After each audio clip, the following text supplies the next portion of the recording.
We start with overnight news. Two people were in the hospital and at least one more is on the run after a shooting in northwest Albuquerque. This happened on Rice Avenue, south of Indian School near Rio Grande. Police say the person who was shot is in critical condition. One other person was not shot but was hurt and was bleeding a lot, we are told, and should recover.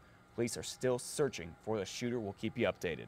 A suspect is dead after a shooting involving a Bernalillo County deputy. It happened in Albuquerque just after 6 last night. Deputies got a call about a man fighting with two women at a gas station on Coors and Gun Club. They say he was trying to force a woman into his truck. The woman got into their own car and started driving away north on Coors. Well, deputies say the man then tried to run the woman over. A deputy drove up to the area and says the man began ramming his car, trapping the deputy inside. That is when the sheriff says that the deputy fired at least one shot at the man. The suspect was taken to UNMH where he died. The names of all of those involved have not been released. An editorial published in the New York Times puts Albuquerque in an ugly light. Yeah, this is on Sunday. It was in Sunday's paper. Horrible. Now some think the city or business leaders need to respond to this. The opinion piece is called Goodbye Albuquerque, Land of Violence. Justin St. Germain wrote, saying that he lived here for 3 years and is now leaving for a new job. St. Germain describes high crime rates and homelessness, including 2 homeless men getting beaten to death recently. Plus, he talks about Albuquerque police shooting and killing James Boyd in the foothills earlier this year. St. Germain says, and I quote here, "The homeless and mentally ill were victimized to a striking degree, even by the very people meant to protect them, the police." Well, Tom Garrity from the PR firm The Garrity Group says the article is just one perception of the city, but because 2 million people have already seen it, it packs a very big punch.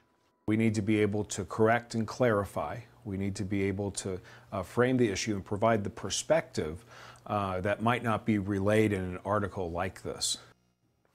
We asked the city what it thought about the story, but have not heard back yet.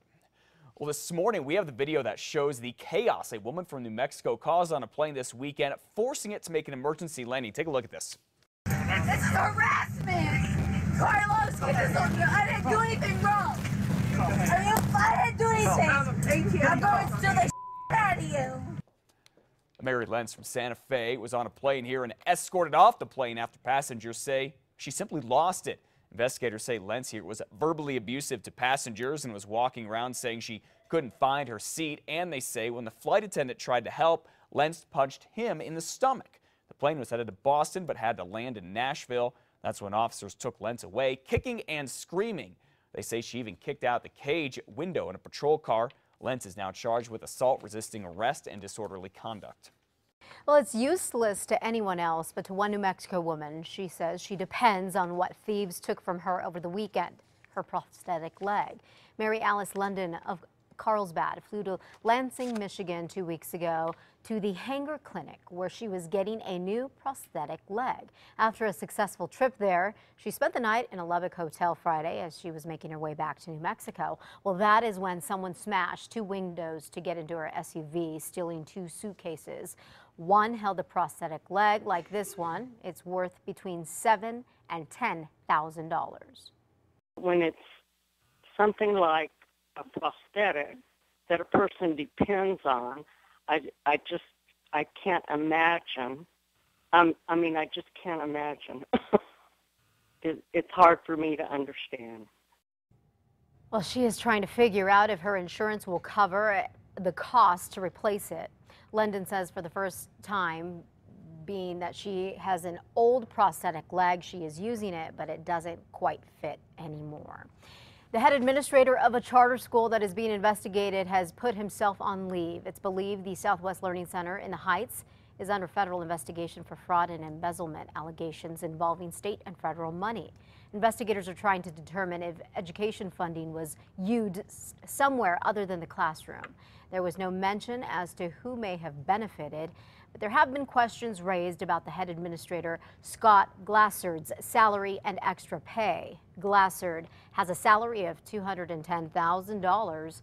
School officials say Glassard voluntarily took the leave until the governing councils decide what to do during the investigation.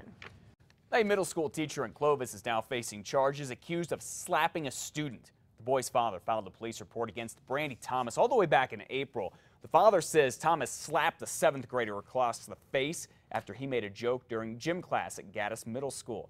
The father says it left a visible red mark on his son's cheek. Thomas was put on leave for 2 days after that.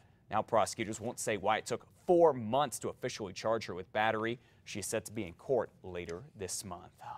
Well, new results from standardized tests are in, and they look like slightly fewer students are reading at or above their grade level. And Teachers Union President Stephanie Lai says she's not surprised.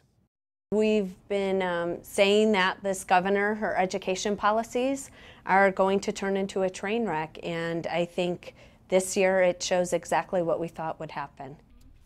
Since 2011, test results show the percentage of 3rd graders reading at or above grade level has dropped. 3rd grade math scores are also down. Now, high school juniors are a different story. Reading levels stayed flat and math scores are up.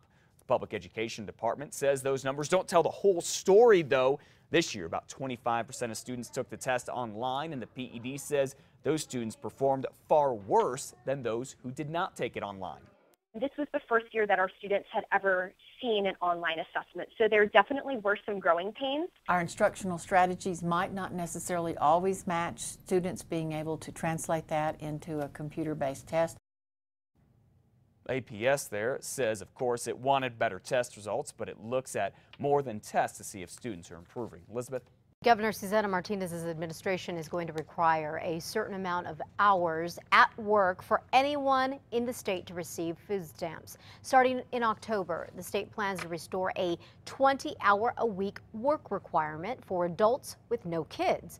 That was suspended from the food stamp program in 2009 because of the national recession. The administration also wants parents with kids aged 6 and older to look for a job or participate in community service. Social services advocates say the requirements are bad ideas because the state continues to lose jobs. Public comment on the issue will be taken August 29th in Santa Fe.